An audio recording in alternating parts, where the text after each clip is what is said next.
It is the final match of the entire night, the last ZVZ, the last match to decide who will advance to tomorrow's bracket. Great job by Revival against Dimaga, takes it with a 2-1, and we are heading now into the last Zerg versus Zerg.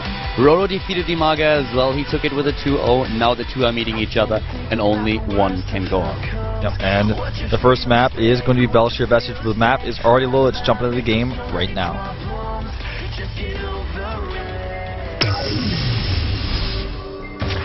Starting at the bottom right of Belshire Vestige, we have the Evil Genius player. It is Samsung Ken Roro from Korea.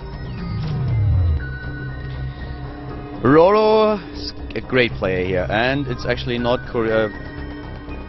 Did I mess the colors or what did they mess up? Bottom right, we have his opponent for Evil Genius. It is EG Revival Raidcore from America. Going for another 9 pool. Same map, same exact placement for a spawning pool, same spawning location. Everything the same here. See what Roro has planned. Looks like a hatch first. Yeah, it looks like it, and this is a really good opening for a map like Belshire, so I don't blame him for that, but Revival is definitely going for a lot of aggression here, and this could work out for him again. Against Dimaga, it gave him a solid lead in the match, and maybe now we have him once again with an early lead in the best-of-3 series. It would definitely help him a lot against such a strong player. Yeah. This is a very heavy commitment again. Even doing another extractor trick to get an additional drone. And Roro, he smells something. Yeah, he goes for the pool, and that is like the best opening that he could choose against this. Because now the aggression of Revival shouldn't do anything at all. Yeah. He's going to scratch the hatchery and then walk away. You know, the thing is that Roro is such a crazy strong player in Heart of the Swarm in ZVZ. He lost one map offline. One map against Zerg. It's the only match that he lost against Zero in Pro League. He won everything else. He is 8-1 currently in Zerg versus Zerg in Heart of the Swarm. It's his best matchup by far. And once again, he sees his opponent's Zerglings and he's like, oh, that's completely fine. My pool will be done in just a few seconds, and then I will meet your Zerglings with mine, and I will even save my hatch. Yep. He's just going to scratch the hatchery a little bit, and then he's going to have to leave. He could try to go into the main base and pick off a drone, but I don't see it. No, he won't be able to get into the main and do a lot here. He's trying to just force a cancel, or at least take down the hit points, but the Zerglings, as you can see, are already on the way. Could even commit a few drones to it if he wanted to, but he will be fine with his lings alone. Yep. And that's going to be, I mean, about it. The next few lings coming down as we speak. Yeah. The lings now, of course, here come those extra drones I was just speaking of. We have now, of course, for Revival also his hatch being built, so it's not like he is completely all in with this, but the build order advantage definitely goes in this scenario to the Castor player. He goes to Roro. Yep. Revival's still doing a lot of damage to the hatchery, but not going to be too significant. Well, actually, he needs to be quite careful. Okay, the next set of lings is out there, because that is actually getting really close. Yeah, he could take it down. I think he's going to commit soon. Well, he got surrounded there, but you know, 118. Oh, this is so close, Wolf. I don't think he's going to get it with the queen there, but that was really close. And he can actually go for a speedling follow-up later on and try to snipe that. He could have killed that. Yeah, I think if he microed better, he definitely would have. He actually, for a few seconds, he took on the Zerglings and the drones of his opponent. He could have committed to this and taken it. That is crazy. Revival. Oh, that was such an opportunity. I don't know why he didn't really more so commit, but now Roro's counterattack is probably going to kill the hatchery of Revival in an ironic twist of fate here. He has 16 lings on the map now, and he's just moving in, and the queen is trying to hold the ramp, but as you already said, his main focus is going to be this expansion, and you can see the hit points just going down. As soon as the queens are trying to help out, they will be surrounded and taken out, but Roro decides to just completely go for the hatch. It's like, yeah, you can take down my lings, I don't care, I will snipe your hatch here. But transfuses, actually, that saves it.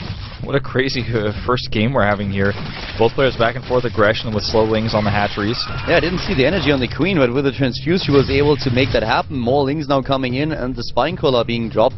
So at this point, Roro still with a huge advantage. Just look at the harvest account, 28-14. He also has the gas. That's the most important part here, because Yeah. Well, actually, I would say they're both equally as important in this situation. Revival is far behind in this game now. With the opening that he chose, Roro had the perfect counter, and the economy of the Samsung Khan player is amazing at this point. It's going to be so difficult for Revival to bounce back. He needs Roro to make a huge mistake. Yeah.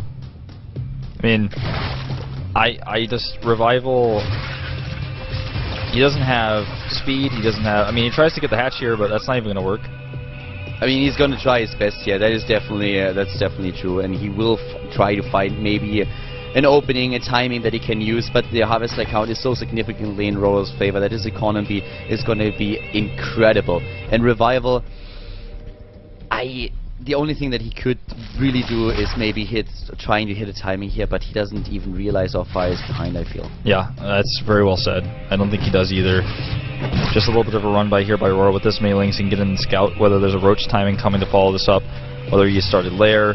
He gets to know everything here. The scout is great for him. The tech is so late for Revival. We already have lair done like halfway nearly. We have speed, we have everything. All the cards are stacked in Roro's favor. He sees that gas was just now being taken for Revival. He knows how late the gas even is.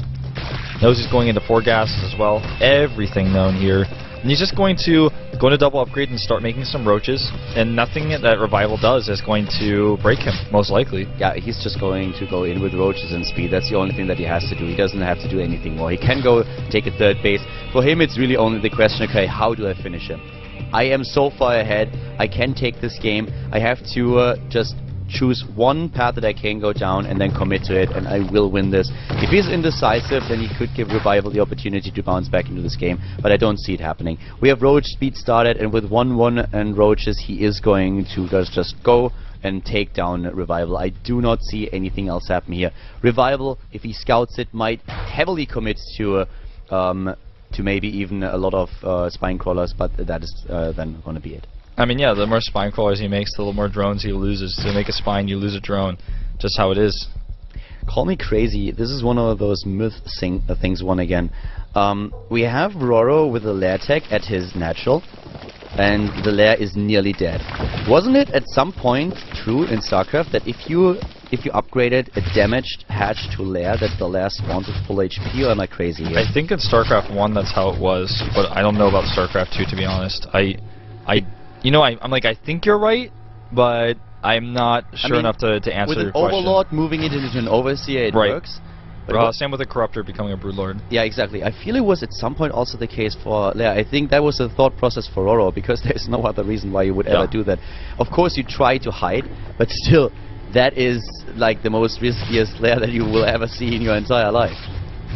Yeah, I actually would love to know that, guys. If you have an idea if that is true, if a lair used to at some point spawn with full HP, if a damaged hatch is morphed into a lair, please let us know. Send us a tweet at color at Foxable. But I really want to know if that is the case. Yeah, I would like to know as well. Notice the tight wall. No roaches can even get through there. He kills the wall, so there's no way that could be sniped. He does exactly what we managed. Yep.